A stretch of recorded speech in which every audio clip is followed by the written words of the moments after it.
Hello, guys, and welcome back to Tactical Fishing. I'm your boy, the Nature Boy here. Today, we're going to be discussing hard baits. Hard baits can be very effective, used properly, and the right type of bait to match what we call a hatch in bass fishing. And we're going to be specifically talking about lipless crankbaits. So let's get it popping.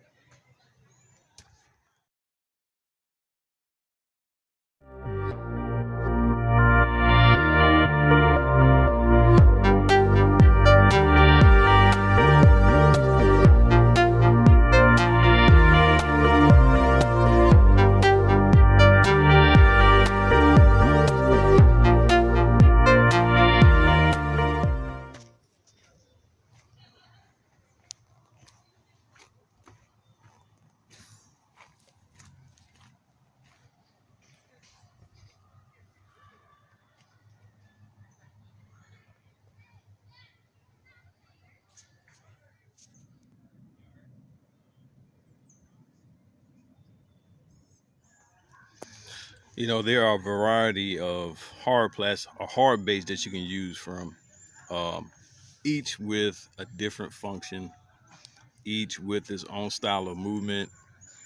Each you can tweak some things and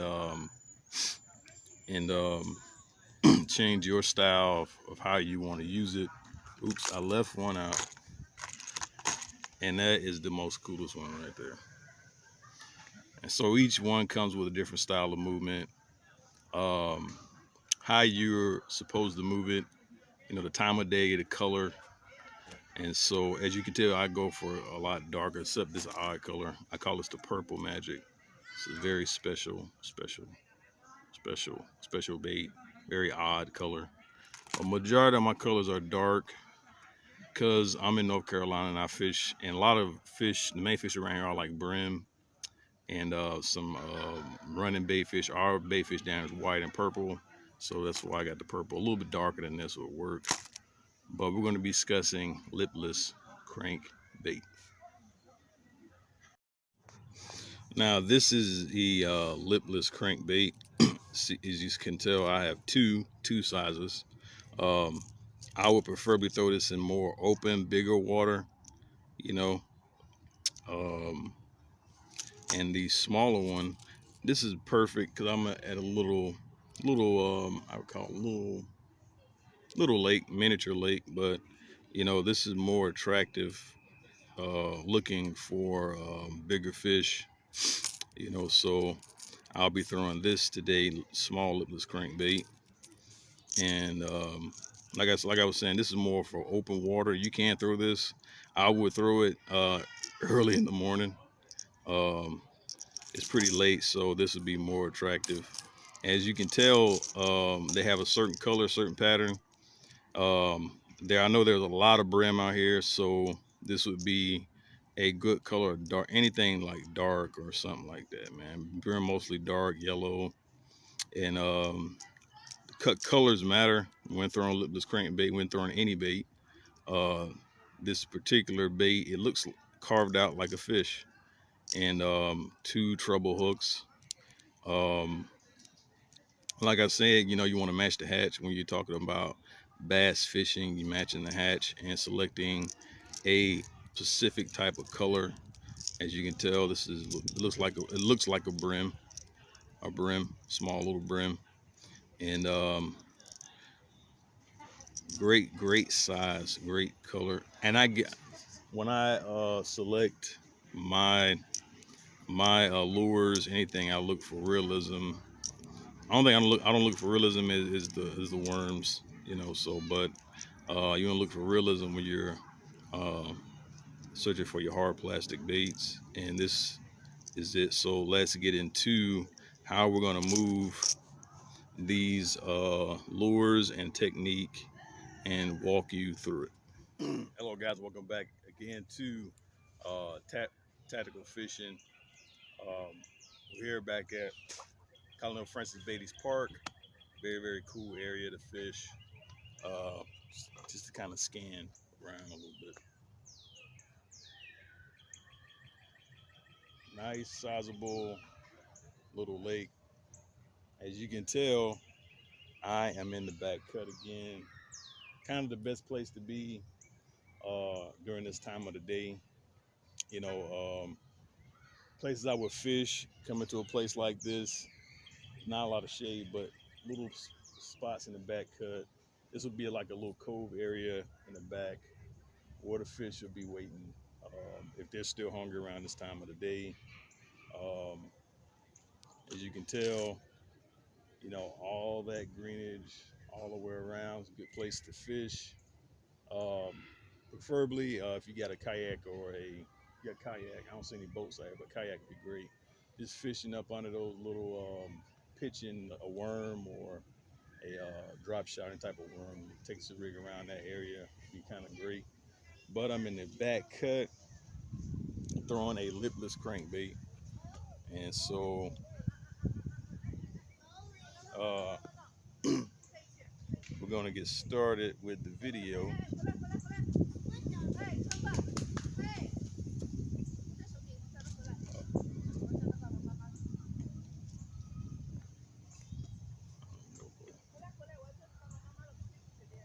So we're gonna get started with the video. Uh, like I was saying, man, this is one of the very simple bait to use. I would suggest, you know, just kind of throwing it out, practicing, reeling it in, getting the feel of lipless crankbait. I chose a smaller one because of the area I'm in and time of the day.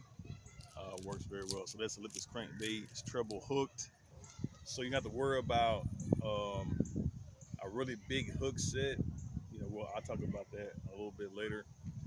But I suggest coming out and just playing with it a little bit. And this is the perfect spot, you know, in the back cut. Like I would just, there'll be like a slow cast, slow reel, you know, something very slow. I would suggest just practicing getting the feel of it with your rod. Like I said in my teaching videos of Fisherman Huddle, it's all about knowing your rod, knowing your bait, and that's why I suggest going out local pond, just tossing it around a little bit, getting the feel of it, and the sink ability, sink ratio, and I'll talk a little bit more of natural way this bait was actually designed to be moved. So how I use it, you know, I go to a place. This is a very great lure to do if you're at a new place and you've never been there before. This is a great bait to kind of just cast out, cover a lot of ground, and go back over with a Texas rig worm or wacky style worm drop, you know, drop shot area. So Texas rig style. But this is a great lure to cover a lot of ground because you're basically throwing out, you're reeling it in. You can add a little bit more technique to it, but you know, I would just basically go out to a new place, cast left, cast right, cast middle, do some splits in the middle, cast in, and just walk around and just cover the area. And this is a great bait to do because you just throw it out and you reel it in. And what I would do is just try different styles of retrieval. Like I'll go for like a slow retrieve, like this is a pretty much a slow retrieve in, and I'll go for a medium. Now, if you're open water, I would go fast, but like I never go fast when I'm retrieving. So I go. This is about like a medium reel. This is basically what I would do. I would fish it to like a medium reel. You know, very simple technique.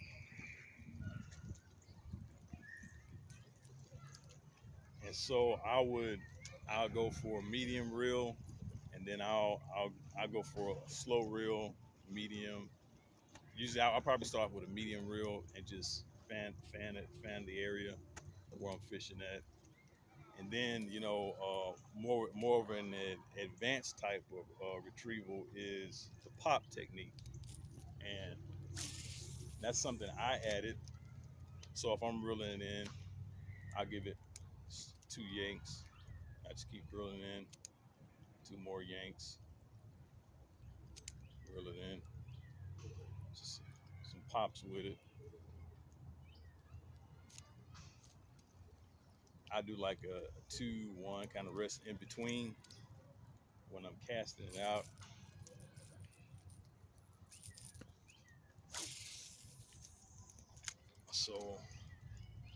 So I'll let it reel. I reel in a couple pops, just kind of reel it in a little bit, and I'll kind of pull it on that second one.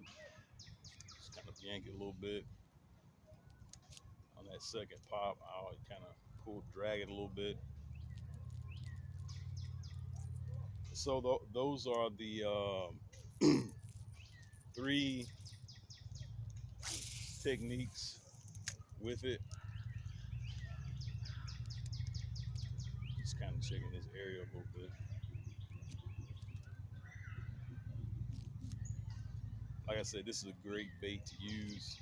I mean, especially during the time of the day, it's real small, dark, looks like a brim, little small brim. And the original way that they designed the bait to be used, I see a lot I watched the old school video on Lipless Crankbait back when I was interested in it and wanted to learn how to move it. Um, they would simply throw it out and let that bait drop all the way to the bottom. And this is the original way how to use a lipless crankbait. Um, they'll let it sit. The reason why they will let it sit because they want it to look like a dying bait fish, like a dying fish kind of just floating up. That's why if you ever pull one up, it has a flutter and you can feel it in your rod. There's a flutter, like a like a flutter in your rod. And you want to pay attention to that because you don't want to move it too much. So right now my bait's at the bottom. I know it's at the bottom, so I'll give it really light pops and I'll let it sit. I give it a little flutter, let it sit, a little flutter, let it sit, a little flutter, let it sit. Sometimes you can pop it. I don't think I want to pop it because it's a really small bait, so I'll let it sit. I'm kind of bouncing it off the bottom, and I can tell my bait's at the bottom because I'm not moving it too much. Oh, wow, it was right there on me. I didn't even realize it. But that's originally how the bait's used and designed. Nowadays, you see a lot of people they just reeling it in. They use it for scanning the ground, but you know a lot of these fish are kind of at the bottom anyway because it's really hot. The water. I don't know what the water temperature is, but I know they're in the cut area, away from all this. They're away from all this. This is dark enough. They're away from all this heat. But you just okay, I got it. Okay, there it is. So you basically just kind of let it sit, make sure it's at the bottom, give it some time to sink down. It's a hard bait. I just kind of get a feel to what it's doing. So it was hung up on something. So I'm just popping it. Ooh, that's. I thought I had a fish right there. I felt a thump. It's actually hung up, I think. Yeah, yeah, it was hung up. So I'm basically just sitting at the bottom, a couple pops, really playing with it. So the main objective is to make sure you just keep it at the bottom because using that technique, it make it look like a bait fish. So when it's at the bottom, it's kind of laying over, and you just flutter it up a little bit to give that fish an impression that that fish is dying at the bottom. And so that covers lipless crankbait. I was just going out your pond trying it and getting the feel of the rod and getting the feel of that bait being at the bottom and really experimenting with it, trying the techniques, just trying reeling it in. You might hook a fish.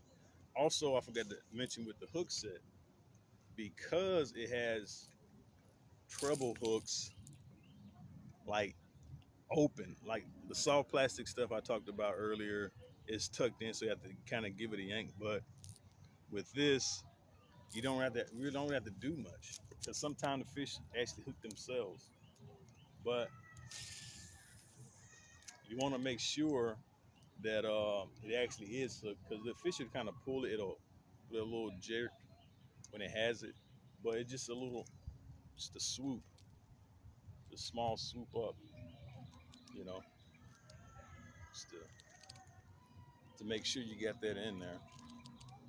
Just swoop, not a real hard jerk, but just swoop, a swoop up before you rod up. And so that's it for today. Talking about Lipless Crankbait. We'll go into some other stuff, some more funner stuff that I like throwing. We'll talk about some stuff like that. And so, guys, I'll see you next time here at Tactical Fishing. And remember, keep it